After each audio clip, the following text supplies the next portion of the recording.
anything from Karl or you or I, and Simon and Mark have already emailed us in this link to something that was on the BBC News website. I don't know if you're familiar with this, but it's a remarkable story.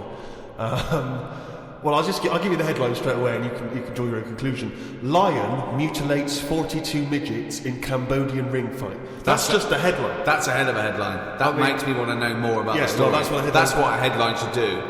I mean, I think we'd all read the news. We'd all take more interest in the news if they could open the BBC News at 6 o'clock every night. Bong. Lion mutilates 42 midgets in Cambodian ring fight. Bong. We'd definitely pay more attention. So this is the story. It's just extraordinary. Spectators cheered as entire Cambodian midget fighting league squared off against African lion. Now, I didn't even know there was a Cambodian midget fighting league. You're an ignoramus. Everyone, of course, has heard of the CMFL, which is genuinely what it's known as in Cambodia. Now, like you, I don't know who the Cambodian midget fighting league are normally fighting.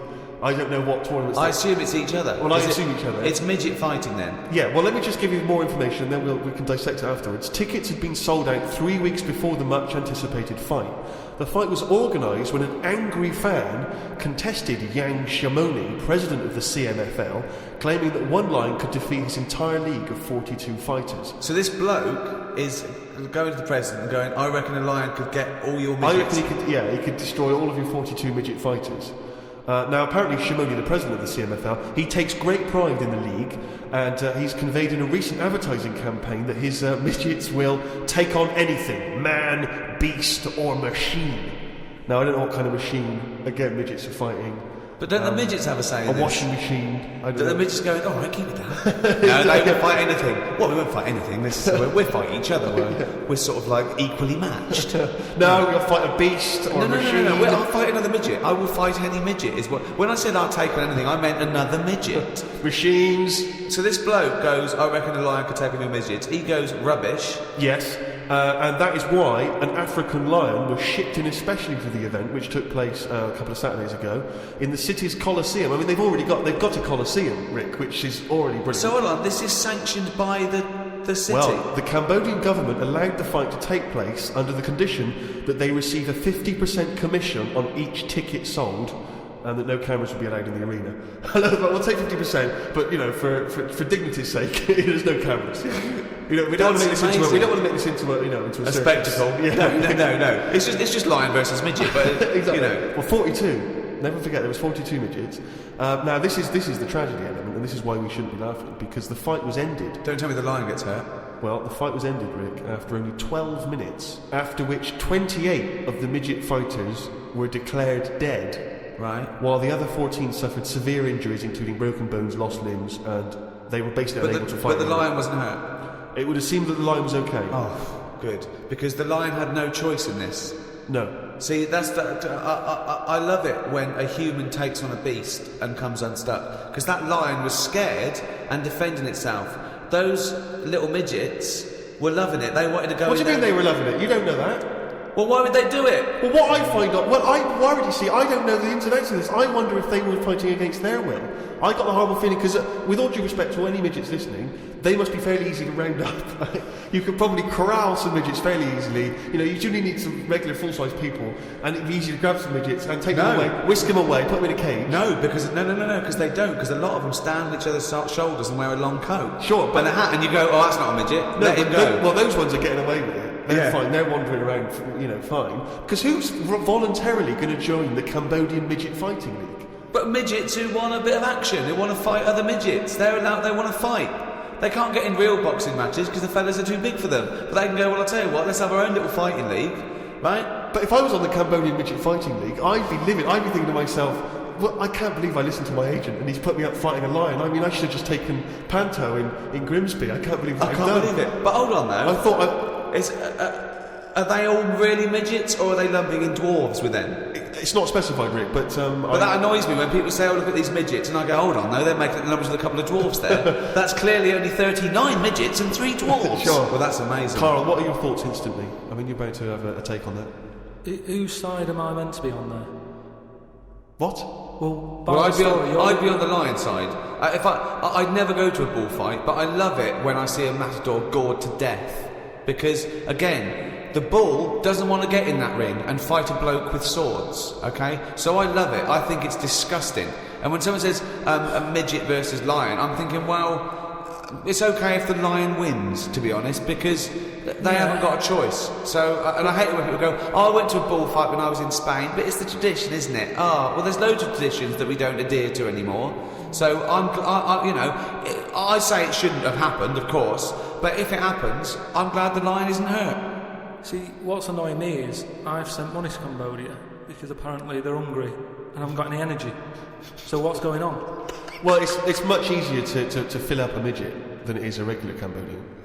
You know, they're I just happy feel on like a Mars I'm bar. being cheated a bit. You were conned before with a charity, weren't you? Well, a few times, yeah. What about the old lady? What was that? I got stopped, and it's like they sort of drag you in by saying, "Have you got a gran?" And I said, "No, they died." And that. It's like, "Oh, did they die of the cold?" No, just, ill. What have you? Just old age. He said, "Well, what happens with a lot of people's grans is they die in the cold, right?" So I was like, "Oh, that's bad, isn't it?" Anyway, so she's chatting and she's showing me pictures of these old women who look cold, right? Saying, "Look at her, that's Edna. She's got no family. She can't pay the bills and all that." Yeah. So I'm like, "Oh yeah." Anyway, it goes on for about 15 minutes and you feel bad. You give them your bank details, right? And what happens is every couple of months you get a letter from Edna. Like, it's not from her, it's typed up and what have you.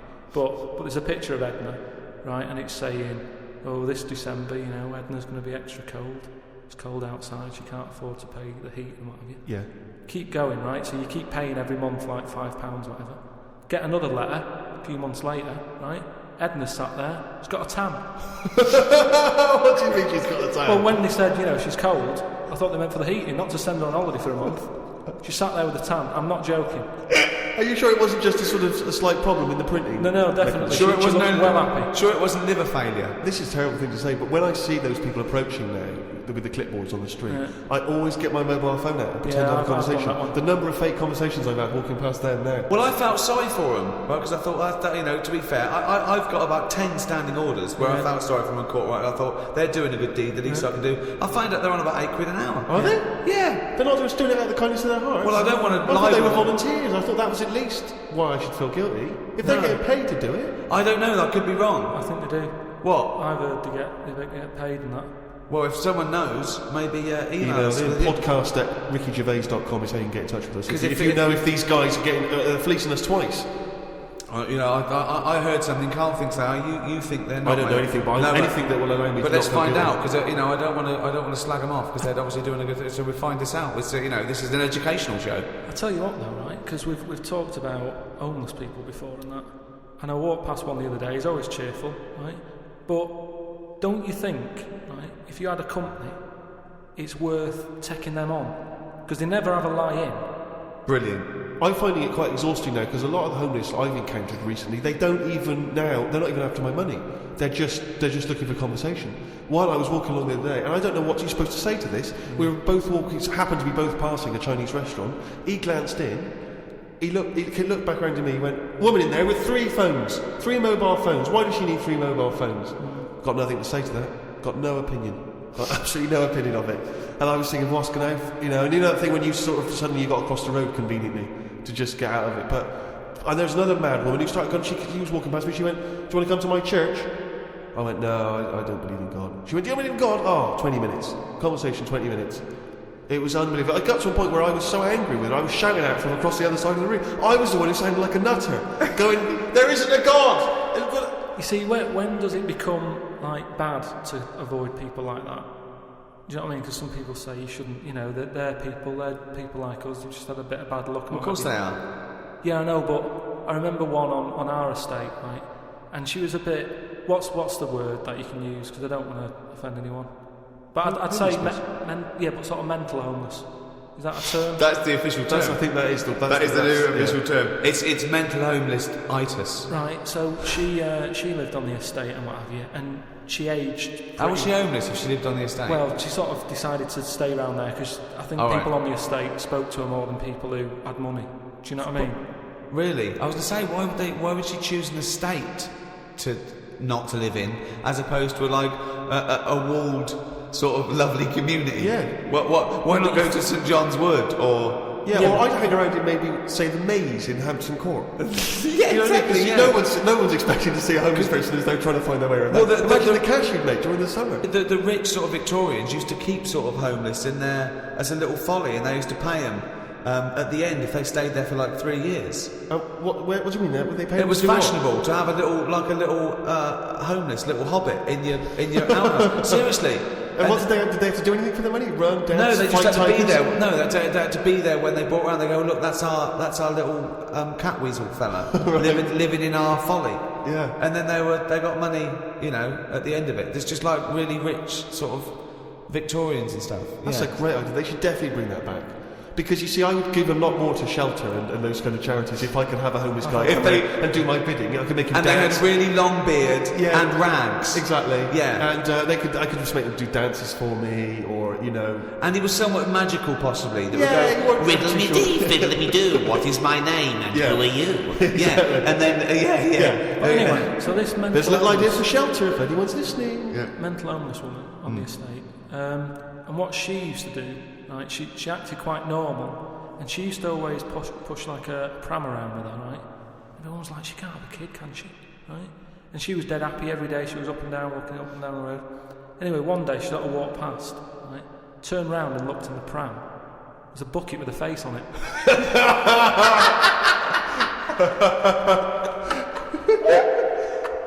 The Ricky Gervais Show on Guardian Unlimited. Rick, we've had an email here from a bloke. I think you're going to respect him, because I think you can tell straight away from his name that he's the kind of guy you'd want to hang out with. Go on. I know how much you love fun people. Yeah. Well, Paul, and he's calling himself this, Paul the Party Animal Parker. He's emailed in. He's given himself that moniker. Right, I assume they're in sort of like quote marks, they're are they? in speech marks, yeah. Paul Brilliant. the Party Animal Parker. And he's called himself that. Yeah. That I can't wait. So when you picture him, what are you thinking? Millhouse. Right, okay. I think he looks like Millhouse from The Simpsons. Yeah. He's working in sort of an IT department, maybe? Yeah, possibly. Organisation? I think he might still be at school. Okay, right, yeah. Yeah, I think. And this is the vital question.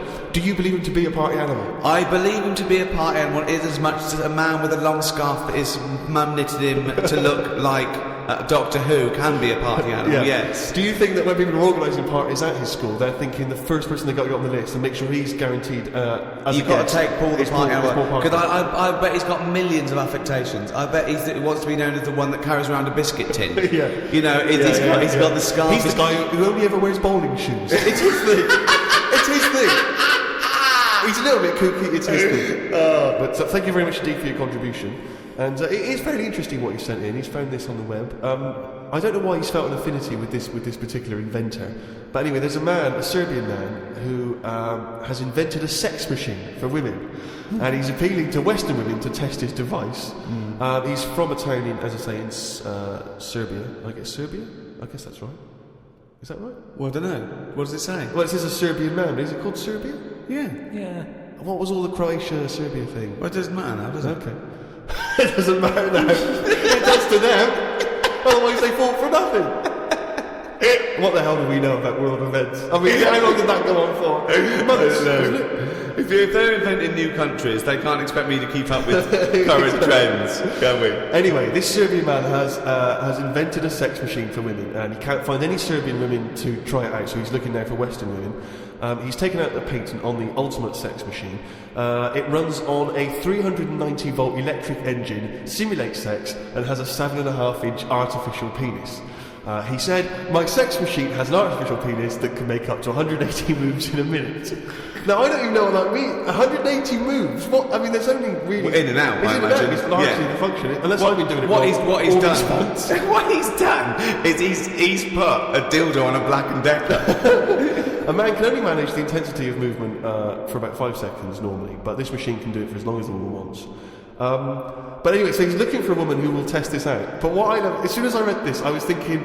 It's just imagining there going, "Oh, thanks for coming in." Yeah, okay. So what's going to happen is there's a penis that's going to pop out from here, and it's going to have sex with you. I'm going to stand behind the machine, I've got to stand behind here. There's a lot of dials and stuff. I don't want to bore you with. Well, why do you have to stand behind it? Just I can't. It's technical stuff. But I got to be behind the machine. But there's no penis on the robot at the moment. It's just a hole. Don't worry. What will happen is I'll switch the machine on. I'll go behind, and then a penis will appear. Will it be like a metal-looking penis? It will be a robotic penis, but it will seem like it's a regular fleshy human penis. So you're going to So you're going to go behind this robot, Go behind the machine. disappear, Yep. and then a fleshy-looking penis is That going will appear through the hole. when I switch the machine on. Okay, and that'll be the real robotic penis. But you won't see me for the duration of your section. So you've made this sort of like robotic penis look really realistic. It's really realistic. You will not be able to tell the difference between, say, the robot one and mine, for instance. I don't want to see yours. No, there's absolutely not. Because I've not come around here to have sex with a person. I know, you've come around to test the machine. Yeah, and that is exactly what you're going to get. Okay, Like a piece of mechanical action. But what I know is the idea that on the front, maybe he's painted a picture of a robot's face. Yeah. And then when the machine begins, rather like in one of those horror houses, like a kind of mansion in a spooky film, the eyes of the painting, they'll move. And the real eyes will appear, just staring out. But I don't think I can have sex with this machine unless you're actually in the room, just in case anything goes wrong. No. Don't worry, I'll be behind the machine, it'll be fine. It'll be safe, not a problem. Okay. But anyway, so yeah, Paul the Party Animal Parker sent that in, and knowing him, there'll be plenty more coming like that in future weeks. Carl, what do you think about that? Machine, isn't it? Yeah. Well, they've always been sort of. I mean, to a lot of people, sex is important, isn't it? You know what I mean? Not to you? Well, it serves a purpose. What purpose? No. Because you don't want to have kids, so what purpose? Just Something to do in the something evenings to do, isn't it? when the telly's broken. But for years, like they've found stuff, haven't they? Machines from like Roman times that similar to that setup. No machines in Roman times. Like that though, the old sort of knob on a stick machine thing. The old Roman love that. stick. I'm sorry, but I watch Time Team every week, and Tony Robinson has never done that. An old knob on a stick machine. I just think of Julius Caesar sitting down and go, okay, aqueduct, we love that. Thanks for that. Straight roads, good idea. We can see the enemy coming. What have we got there? Well, I'm glad you've asked. Plonticus. What have we got there? Wanklicus. What I've got here is a yieldy knob, and I've put that on the end of the stick. Oh, stickus phallus. Okay, well done, Wanklicus. Yeah. Well done. You are my new right-hand man, as they say. No, excellent. But they do stuff like that. You've been in the London Museum and that, and they've got sort of sex stuff from years ago. They've got like these metal pants that they used to wear. I don't know what that is. Metal pants. Yeah, sort of. Is that a chastity belt, you mean? They used to make women wear them so that they could... But they had them for blokes as well, though. Metal pants for blokes. Yeah, Why? So he had a little lot. So if he was away, he can play away from home, and if he was away, she popped on a little. No, I just think they sort of like sexy metal pants. What? Oh, I don't know what you mean. What are you sexy talking metal about? pants. Well, they'll have to look because I haven't got it in front of me. It's just something I remember seeing, some sort of sexy metal pants that they used to wear. But what are you saying? Sexy metal Carl, pants? when that was not British Museum, that was Soho. No, what I mean That was is on Compton Street. You were looking they in the always shop had to window. be ready for like battle and that, but these were a little bit sexy but protective at the same time. I'll have to look I love the idea into that that's all you remember from the British Museum. So Lancelot, are you ready to face the Black Knight? Yeah. What do you think of these? Huh? What do you think of these? Well, I don't really care. Just I just want to look good on the battlefield. Well, they're both protective. Will there be women watching, cheering us on? Well, you're not going to fight like that, are you? What about your I'm going to wear nothing except these sexy metal pants. But what about your chest is exposed? No, it's a good chest. I'll be working out. Yeah, I know. But what I mean is, you want metal. I've actually been lifting up the round table every week. I just work out. Do that about 4 times a day. But that machine, right? Why did it have to be a woman, or could they have got a little gay fella in? I don't know. Let me just check. It doesn't actually specify the small print here. I love that. Why do you want to see a little gay fella be? I don't want to see it. I'm just saying they're sort of more. Carl? Why do you want? I don't want to see why it. do you want to watch a gay man get buggered by a robot? I wasn't the one typing in gay machines on the internet, finding stuff out about. It's not a Steve gay was. machine. You just made it into a gay machine. Yeah, he wanted to pleasure women with this machine. You're saying, can I see a little gay fella get a robotic cock up his arse?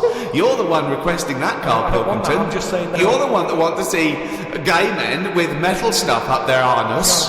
Oh, what I'm saying is they're more up for a bit more experimentation than. What are you saying? Why is that the case? Why?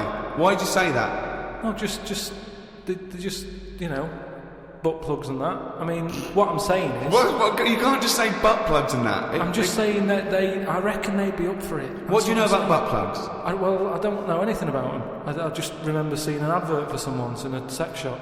What are you doing? No, I wasn't. I was just walking past. I was walking past the sex shop and that.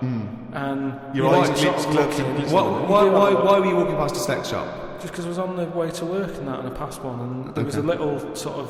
One, it was open early, which I never understood. Right, it was about 8 o'clock in the morning. Right, Who was rushing out to butt plugs that early? Who needs them now? Right, but I must get the bagel and some poppers on the way to work. But I walked past it, and it had like a little post-it note or postcard type thing, and it was like, pop in now, buy an item, chuck in some free butt plugs. And I didn't know what they for. I'd never heard of them before. But all I'm saying is I've since found out what they do with them. What and do if they do do that with them, then give them a go on that.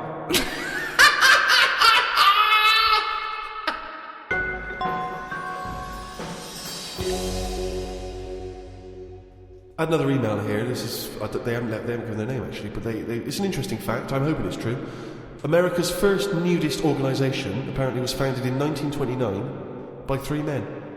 Now, what intrigued me when I read that is the fact that it's clearly 3 blokes just trying to meet some nude women. They're all 52 balding. Exactly. With little, sort of those gold-rimmed glasses. Yeah. And they're just wandering around, and it's all quite saggy down there, and they're just knocking on doors saying, we've just set up an organisation, it's perfectly above board, completely legitimate, it's a nudist organisation. You got any women in there that want to come and join us? There's no any female members at the moment. Got any women in there interested in, volleyball or trampoline? I can't be doing with it, mate. You hate nudists, don't you? Nudists. I don't understand what it's all about at the end of the day. And here's something, right? Do you know, like, when you're a bloke nudist, right? Do you ever get any who just have, like, a small knob? I don't know, I don't understand the question. What's that? What's your point? Well, are there any blokes who are knocking about who just have a normal-sized knob, or maybe a bit smaller than normal, who are happy wandering about showing off what they haven't got, if you know what I mean? I don't think nudists are just doing it because they're so proud of their knob. No, but there's got to be a little bit of that in it, isn't there? Why? Say like Jonathan Ross, right?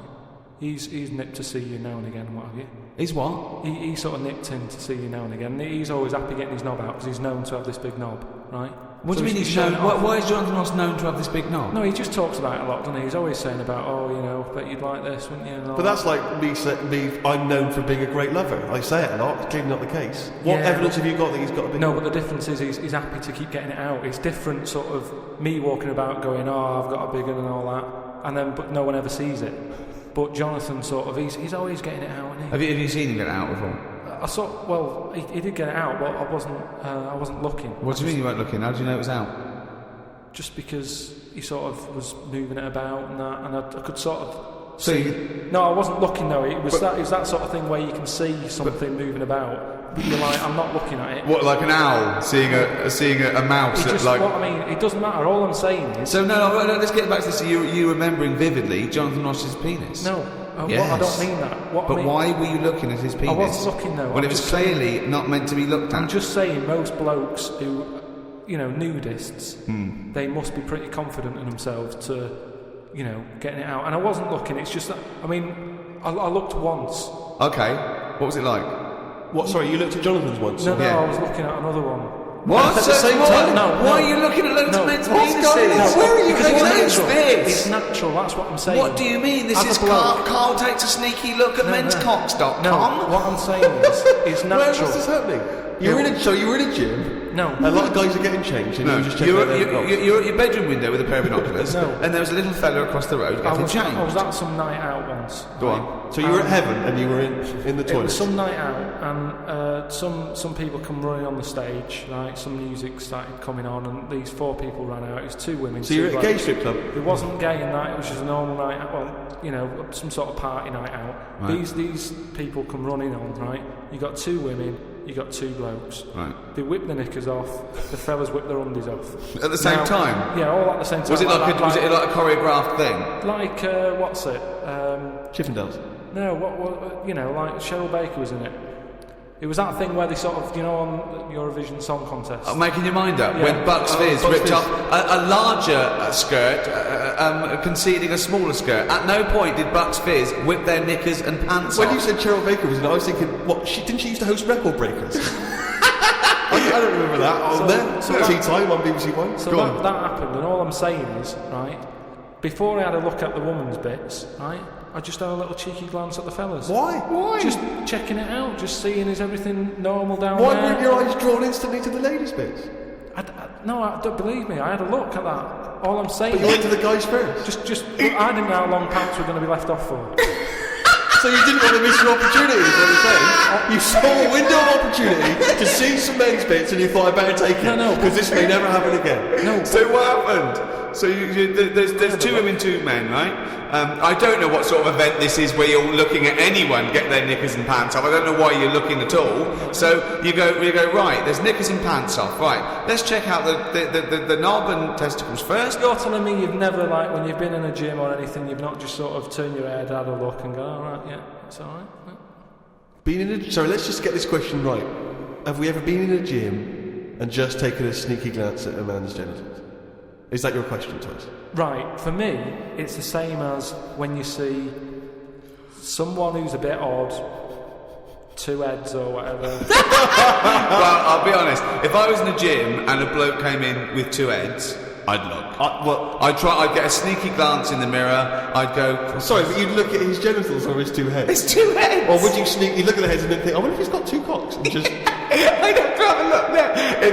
If I'll tell you what, and now I admit it, if I'm ever in a gym and a naked man with two heads walks in, I probably will check out the genitals as well, just to make sure that he's got two of everything. Can I tell you the thing that always freaks me out? I do sometimes go to the gym, and I live in North London, and the thing that always freaks me out is if there's an elderly man, often quite short, and I say this only so you can picture something in your mind's eye, because I live in North London. There's quite a lot of old elderly Jewish gentlemen, wandering around, and I'm always freaked out because there's at least two I'm aware of who've got very, very large penises, and I always find that really disturbing because sometimes you can't help but notice because it's like Godzilla coming through the change room. Do you know what I mean? And it's swinging there, and it never seems right that he's an old guy.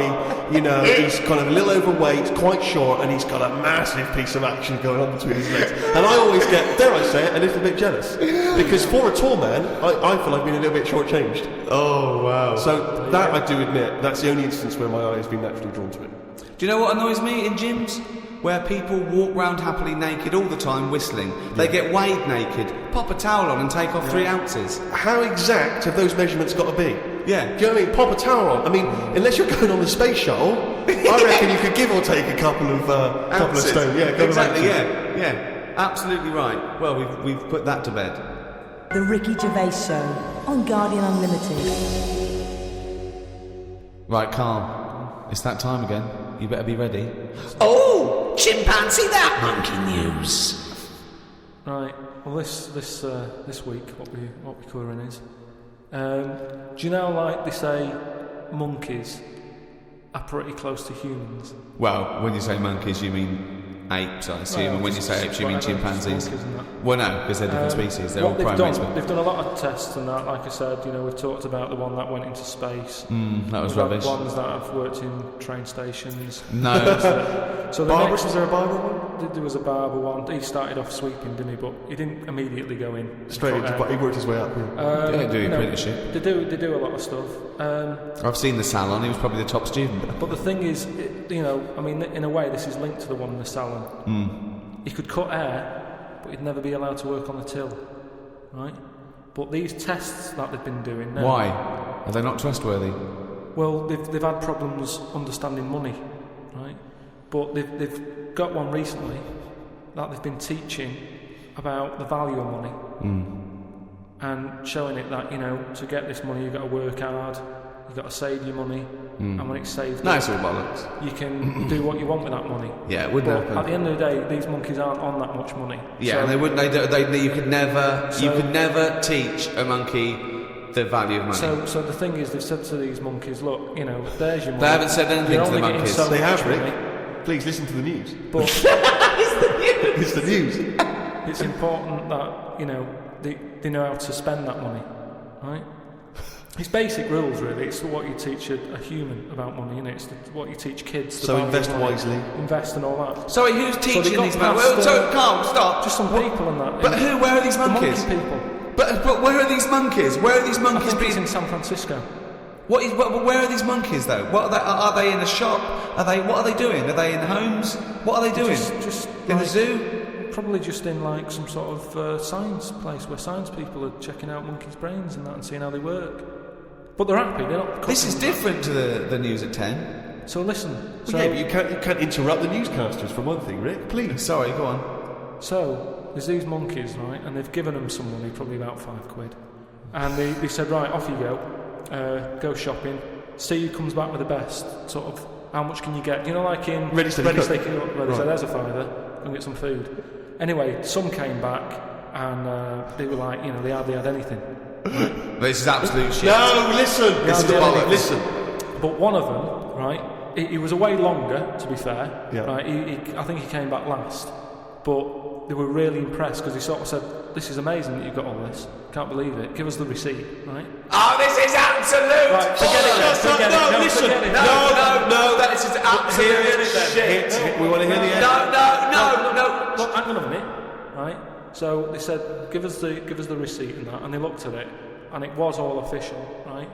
And they went through it all, and what they were really impressed by is the way that they always went for the sort of slightly older veg, where you get 2 lots for the price of one. Right, you're absolute. And it just goes to show. This is absolute bollocks. There's Well, no way the chimp went shopping and knew what he was buying. It's I don't know why you absolute. asked me then. Well, it's absolute bollocks. Once again, you've made it up. You probably saw a headline on some sort of half-witted website, and you're talking shit.